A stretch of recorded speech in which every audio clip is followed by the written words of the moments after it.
Good morning, everyone. It's 10:23 in the morning. This is reaching you from West Africa, Nigeria, and this is basically reporting what's going on in the southeastern part of the country, and it's not very good news that we're seeing. Yesterday, I brought you a report about the killings in Hamufu, a suburb of Enugu State. Enugu is largely agrarian society. More the suburban areas are mostly agrarian society. Issues or the likes of Agwemede, the likes of Nimbo, those communities where you see some settlements, some farm settlements. These are actually the places where you could practically drop a seed, and tomorrow you come over and you see that seed grow the following day. So it's terrifying to see what's going on in Enugu State, given the measures put in by the state government and even the federal government. In fact, today, Enugu shares boundary with Benue State. Today, the federal government is headed towards Benue State. Federal government led by the President Bola Ahmed Tinubu, is headed towards Benue State to commiserate with the people of Benue State. And he's going to be there for some time. I mean, throughout the whole day today, he's going to be there because he has an engagement tomorrow in Kaduna State. And part of the reasons why he's going there is because of the continuous killings that has happened unabated in that area. The killing is so brazen that even the governor doesn't even know what to do. I saw the local government chairman of Gwe West. He was practically shedding tears about what's going on in Benue State, and it's just so terrifying. So terrifying in the sense that, like it or live it, these people are not working by their own volition. There have been several attacks reported that are unprovoked, because I've heard some persons say that Mieti Allah announced certain times that their cattle were rustled. And because the cattle were rustled and nothing has been done, that they're going to take action. Now, mind you, and get this very perfectly, these people do not act without somebody sponsoring them. There are people who are behind them. Now, there are two things. There might be one, farmer-siders clash, which is genuine, which is really not the issue. But the issue is the fact that an entire locality can be swept off unprovoked. Now tell me why what happened in Benue State happened with people who were sleeping in, burnt in their sleep. That community, Gel Water, actually did not provoke the Fulani Herdsmen. There was nothing you could say that community did to the herdsmen that would warrant them to take the laws into their hands. And this is so devastating. I mean, when thinking about it, it feels really saddened, really bad that the community feels, helpless. And this is again reinforcing that thought about the reasons why we must find a way of protecting our people. And if we cannot protect our people, we should allow them to bear arms. By the time people start bearing arms, especially in those localities, at least those places specifically that you could see, this continuous headers attack, let them bear arms. Let there be some local security, not just the police, because we know the police and the army are not necessarily okay. I mean, when I mean the numbers are not much, and then deploying them to those areas might be stretchy. But so people who live there, why don't you arm them? The army, the CDS yesterday was saying something along those lines, that training those people, that they've had civilian JTF that actually worked in the Northeast. So why can't we do the same thing for youths who live in those areas, who are able-bodied men, who know that they have ancestral belonging, they have ancestral connection to their society, to their lineage, and to their land, and having to see them take it away from them just like that, just because a certain person is doing their business of cattle rearing and they want to destroy their own crops, that will not happen. That will not happen. So I just want to read a comment. I'll tell you the stories that happen in Enugu State and why it's important that a concerted effort, especially from the middle belt down to the southeast and south, the southwest as well, must come together to form a regional front of some sort to wade off these people, because it is now becoming a thing not to ignore. It's not a one, when something happen, you say it's a one-off thing now. It's not a regular thing, but it has become continuous. And you could tell that this spike started happening right under the former president. I'm calling a spade a spade. I don't even mind. Let them come. I'll prove it. This spike of this headers clash started, it started happening in a dimension not proportionate to what people can think of from the last administration, specifically 2015, 2016.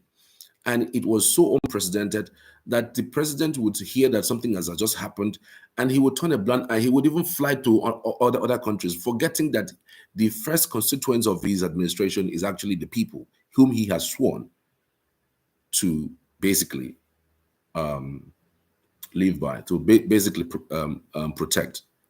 So let me read the statement of Peter Obi, where he lamented about the killings in Enugu State. All right. Former Anambra State Governor and 2023 Labour Party presidential candidate Peter Obi has expressed deep sorrow over the recent killings in Ikpakpara village, Agamede, a Hamufu community in Enugu State, describing the attack on innocent farmers as heartbreaking and a tragic reflection of Nigeria's growing insecurity. In a statement issued on Tuesday via X, Obi said the frequent attacks on the Hamufu community must prompt decisive and permanent solutions to restore peace and safety. He says, quote, "My heart breaks for the Hamufu people, for grieving families, and for those still searching for their missing loved ones." He said, "These killings must stop. We cannot keep watching communities bleed without justice or protection." He decried the continued threats to farmers and rural communities across the country, warning that fear and insecurity are undermining both livelihoods and national stability. We cannot continue to allow our farmers to be afraid of going back to their farms. We cannot continue to allow insecurity, Obi stated. These communities deserve not only our compassion, but also real and immediate security intervention. Obi, who was consistently called for a people-centered approach to governance, urged the government to prioritize the safety of citizens, particularly vulnerable rural populations. To the people of Ehamufu, you are not alone, he said. I offer my heartfelt condolences to your community, and I pray that the souls of the departed rest in peace. May peace and security return to your land. Of course, this channel had reported on Monday that suspected Fulani Herdsmen killed at least 7 residents, leaving 2 others missing during an invasion of the Agwe-Amede autonomous community in Ehamufu, Isuzu local government area of Enugu State. The attack, which occurred on Sunday around 4:30 p.m., has left residents in shock and fear. According to eyewitnesses, the assailants were dropped from helicopters that also hovered over the community until after the attack. Currently, there is uncertainty in my community. Armed Fulani Herdsmen invaded the Agwe-Amede autonomous community on Sunday evening. They killed 7 people. We have recovered their bodies in a savagery manner, and 2 are still missing. A resident, Osita Ogenyi, told press only a few days ago. All right, I got a specific report. In fact, I saw something unprecedented, and it's quite shocking. I received the videos. I saw those videos and pictures of how people were butchered. Butchered. When I mean butchered, these people used cutlasses and shovel. I don't even know what they used. You could tell that the cut was just heavy. Somebody's skull was removed. Why? On what basis? Unprovoked. Unprovoked. And in fact, I heard there was even an incident that somebody was even narrating. There were helicopters that were hovering around. No one knows what helicopter it is. No one knows who and what was there. And that some persons also stated in another development that the helicopter is said to have dropped weapons and even and even before the attack happened. All right. So I have somebody whom I spoke to yesterday who narrated the ordeal of what really happened yesterday. So let's listen in, and I would give an update regarding that also. Well, the information is that last week, 5 cases were killed in Enugu farm settlement. I'm just talking about the recent one now. 5 cases were killed, 4 were killed on a day, then 1 was killed after 2 days. Then on Sunday, there was another attack. About 8, 9 days. I can't be sure till I get there and come back. But I know 8 were buried yesterday. 8 of the people who were killed and butchered were buried yesterday. At Agame in Amufu. I can send you the picture of the corpse. Oh my God. That's the mother. But so you may not see the light. Well, who are the perpetrators of this evil? Can you, is there any way you can identify who they are? I can't identify who they are, but generally, it has been happening in many other places like anywhere. It's always alleged that these are the Fulani Herdsmen or the Fulani militia, as you came to it, because I can't think about any other group of people that could have searching for. So, it's been alleged that the Fulani Herdsmen who eventually are occupying part of our farm settlement. Currently, they are here with their cows and with AK-47. Okay, you mentioned like 2 weeks ago that in Enugu settlement, a few persons were killed. What was the scale? 5 persons were killed. Yeah. 2 weeks ago. Yeah. It's really up to 2 weeks. Maybe a week and now. Wow. And yesterday at Sagame, on Sunday at Sagame, about 8 persons were killed. Butchered. Cops.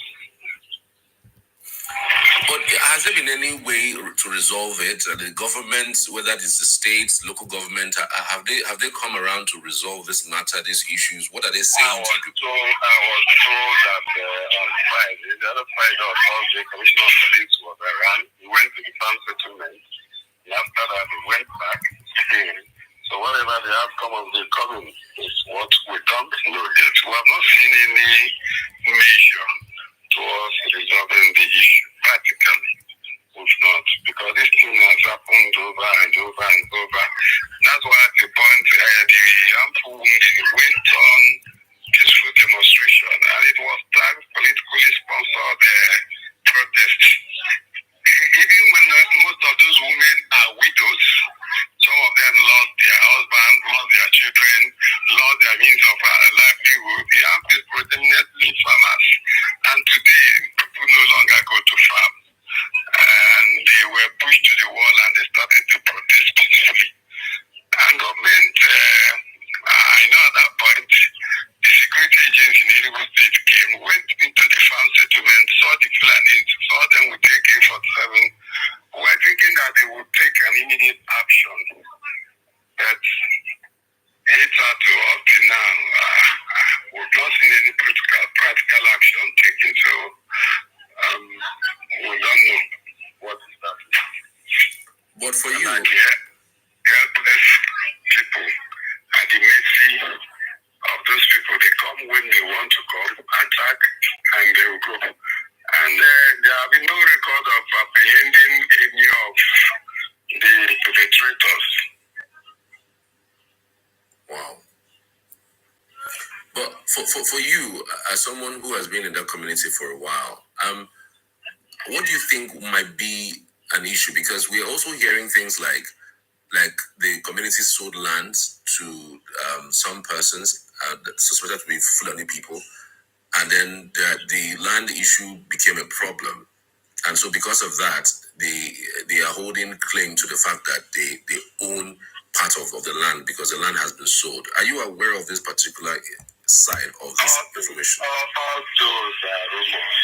No Fulani man has come up. To tell you the truth, I was involved in the point when we engaged the Fulani, and we had a series of meetings with them.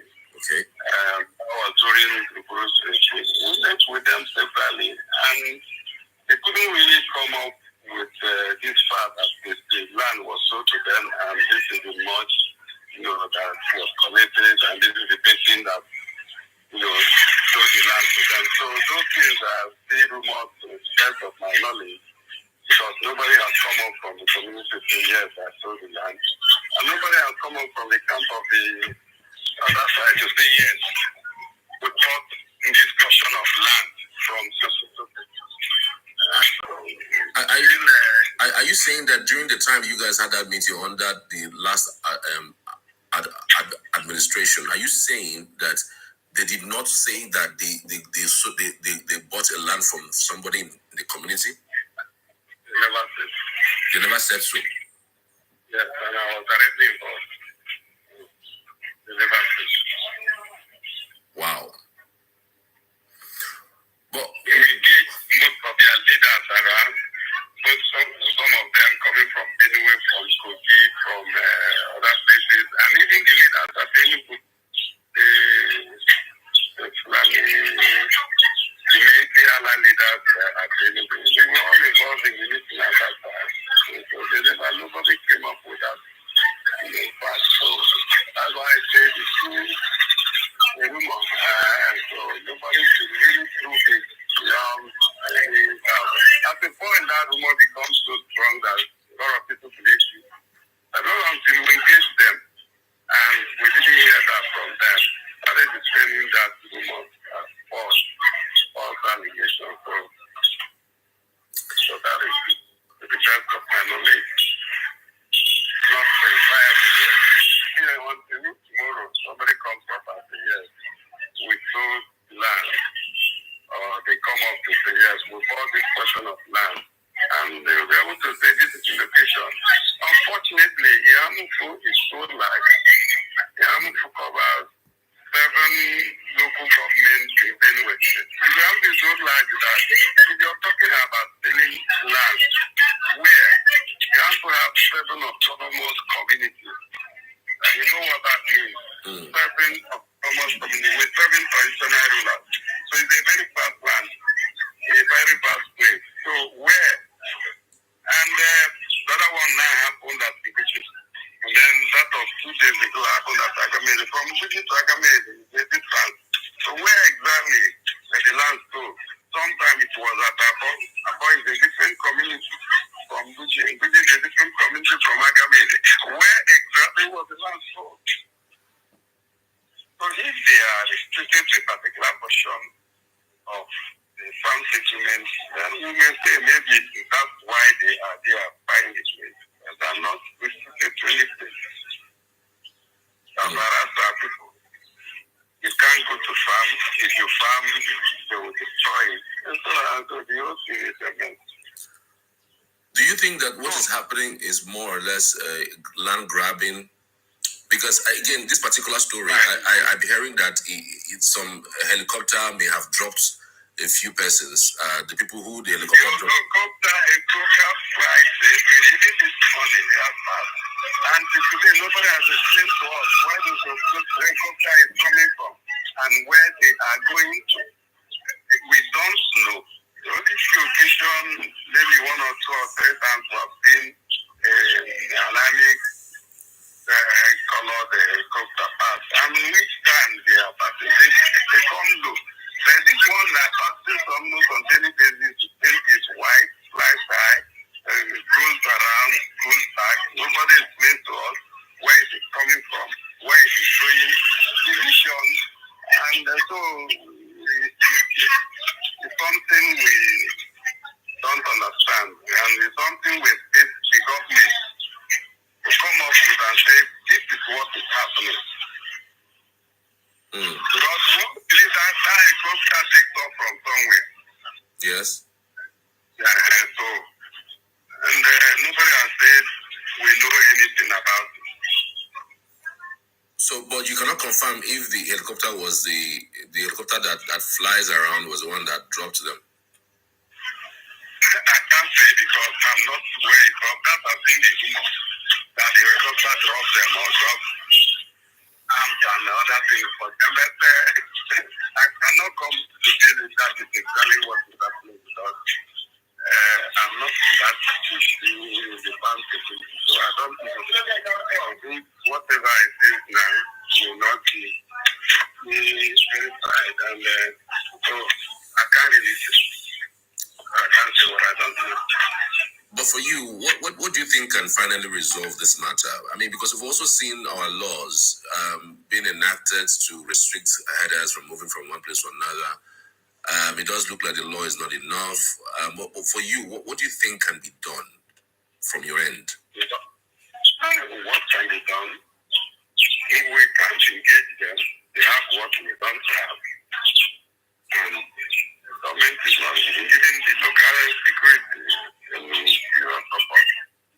And so what I think can be done is that government can engage them either through that or by whatever means. Government has all what it takes to resolve the issue. That's what I do. They have what it takes to resolve it if they want. The state government cannot. They learn with the federal government. So, but all I know is that government has what it takes to resolve it. But do you think? Why do you think these things have lingered? Because I mean, like you mentioned, it's not just a one-off thing. We've had the same issue under Buruburu. In 2016, we had the Nimbo.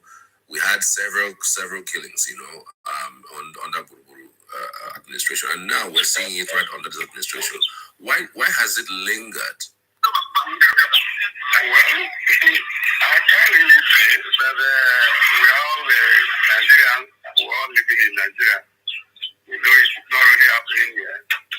Very well, that day we were told that over 200 were killed. They are still Nigerians, and they are, so the case they start today or yesterday, their case has even lasted much far beyond our own. So I can't really say why it has lasted, but all I know is that in our own, we have a vast land, empty land, which I said they saw as a good opportunity to occupy. We have a very vast land that covers 2 million empty land. So maybe that's why they take advantage of that and want to remain there. So I can't really say this is easy. But I say government knows what to do. Government is able to find out the out. Government is able to resolve the issue they want. Do you think if the government provides some sort of security, because we have heard that the federal government say that they're trying to hire over 300,000 forest guards to guard forests. Do you also think that if the government empowers local vigilantes, they would be able to ward off these attackers? Probably, maybe the way. Otherwise, I think the worst of this problem is how them to leave because they are occupying our farmland. And there's no way you can expect a woman to go to farms to try and meet the land and take care of them. So it's not possible. So I think the best solution is how them to leave the transit and how them to allow. Before now, we have cohabitated with the Fulani praying cattle, and we have no issues with them. We live up with them, interact with them, until they start waging AK-47 and start terrorizing people, and start killing and raping and destroying farm crops. So it becomes a different ballgame altogether. Yeah, but it's quite shocking because like I've always heard the story about how peaceful the community have lived with Fulani people all these years. Community can ever but at what point did it escalate? At what point did we have a problem with the community living with them? Yeah, the issue started with precisely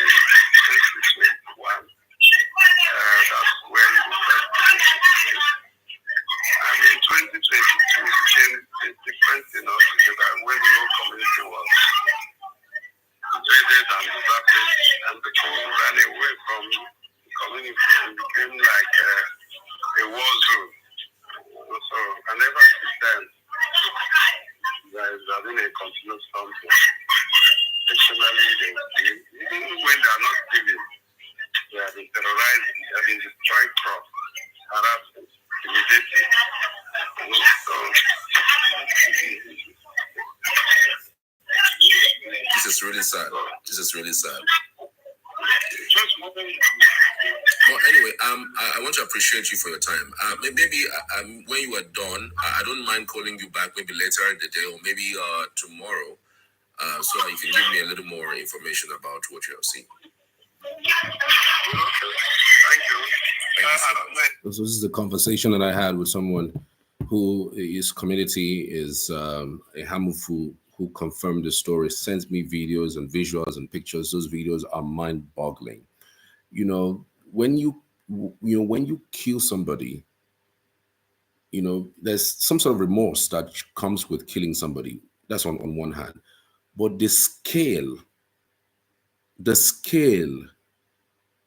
of how the person killed you is something, again, you have to look at and say, what did this person do to you to the extent of you that there was one that his brain was removed?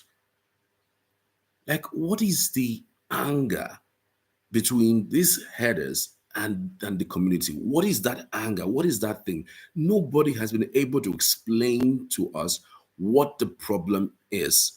Whether the community, rustled their cows, nobody has been able to say that. Whether the herders, whether their cow is missing, nobody is saying that. This is largely unprovoked, and then everybody's quiet about it, and this is the painful part. Like, it looks like everybody is quiet today. It was last night I saw that story. The Reverend Father of the Governor of Benue State, Aliyah, ruled out self-defense in these kinds of conflict. Should we now be looking at that governor and saying that maybe he's incompetent? Because I really don't get it. When you say over and over again, right under your nose, over 500 persons have been killed by this jihadists, by these terrorists, and then in terms of giving some sort of solution, you are saying that you are ruling out self-defense. Why shouldn't I defend myself even when the Constitution allows me to defend myself? You are telling me that self-defense should be ruled out. It means there's something that is not adding up. I mean, everybody is talking about, this, that. Do you know that even those cows that you own, those ragtag Fulani herdsmen cannot own those cows? It's not possible. They don't own those cows. They do it for the big man out there. And it is possible, like I keep saying, I said that yesterday, it is possible that the big man is the one that buys this AK-47. Now, there's another school of thought that also says that, because it's now giving credence to some of this school of thought, that they are using violence in order to grab people's lands. Why would you have come in a community in Enugu State, for instance, which is predominantly Igbos, and then claim a portion of the land that is yours? Why? What for? On what basis? And then when you are not even allowed to even make any input as to what can be done, and people are saying, look, either you are doing community policing or state policing, or you're doing vigilante, or you are even having arms to defend yourself. And then the state governor is saying, that he's ruling out self-defense, even against the Constitution. I'm so pained about this. Cosmos sent in a message. Remember, you can drop a message if you can. He says that why allowing these strangers cause havoc? Because our governors and traditional rulers are weak, shameless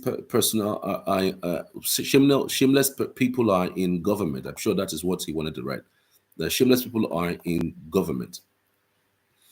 Well, again, it is marks of incompetence. It is marks of complicity. It's marks of so many things, frankly speaking. I mean, there's no holding back on this. There's nobody that will come and say, you didn't do this. Look, we want an end, a total abrupt end to all of these things, even if it means arming the youth in that area. Because the painful part, again, is when people start defending themselves, that is when you see the army and police now start taking action. They will start even attacking the the community that have decided to arm themselves. Now it's been the community bearing this brunt. The community is bearing this brunt, losing their loved ones, losing their friends, their brothers, their extended families in this mayhem.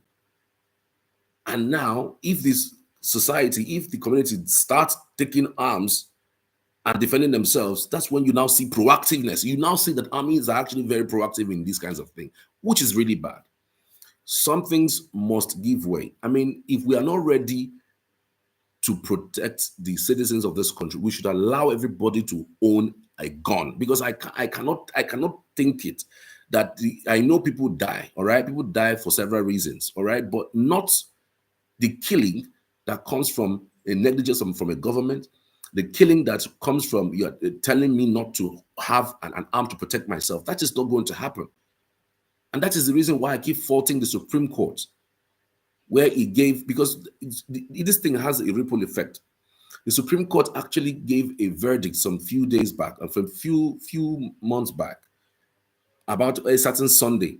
A certain Sunday was in his farm, doing his own business, teaching his own crops, and then a header came into that farm to attack him because he asked him to leave his farm because he was he was passing the farm location with his cattle, and then altercation ensued.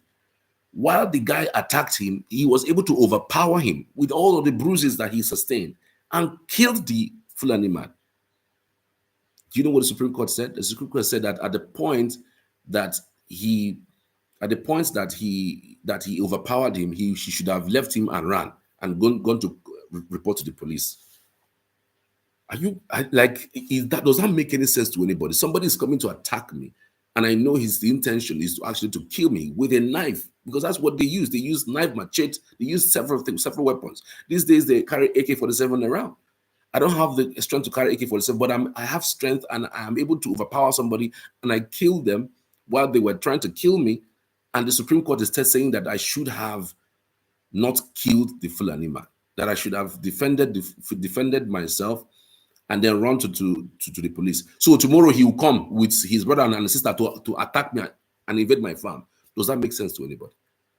It is so unfortunate. I'm not sure that visitations would cause anything. The CDS, Chief of Defense Staff, the other day was saying something like training the able-bodied people, not even only able-bodied, but even those who are not able, training everybody to be able to be alert. But it only enthrones that thought that the army is now incompetent. They are trying to now absorb themselves from the issues. But then even the so-called absolving, you are trying to also say that people should take the laws into their own hands. That's what it means. That's what you're telling them practically. You are training people. For how long is this training going to last? For how long?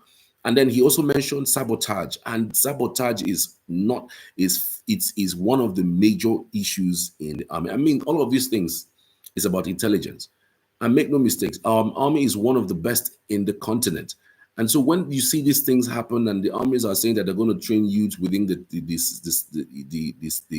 Benue axis, I mean, it's just basically just reinforcing what we have always said. When you say there is saboteurs within the army hierarchy, what have you done about it? What have you done about it? How many of them have you fished out? When you say saboteurs are within your hierarchy, what have you done about it? Who are they? Why are you not investigating and bringing them to justice? Why are you telling us that?